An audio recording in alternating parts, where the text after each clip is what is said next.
நீங்களும் பரிசுத்தமாயிருங்கள். அல்லேலூயா.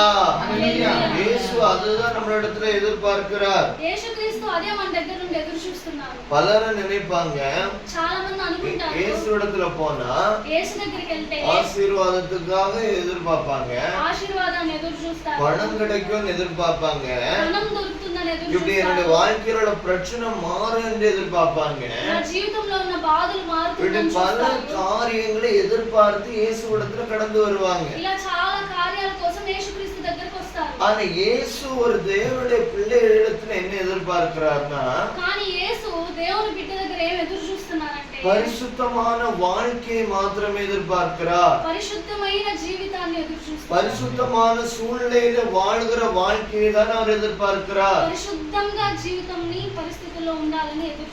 உங்க வேலை செய்யற இடத்துல பரிசுத்தம்,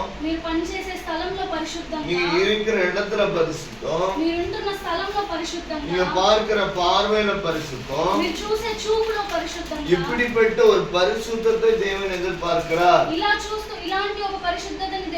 ஏன்னா நம்ம தேவன் பரிசுத்தராய் இருக்கிறபடினால நம்மளிடத்திலேயும் அவர் பரிசுத்தத்தை எதிர்பார்க்கிறார். ఎందుకంటే మన దేవుడు పరిశుద్ధుడు కనుక మనల్ని కూడా పరిశుద్ధులుగా ఉండాలని ఎదురు చూస్తున్నాడు.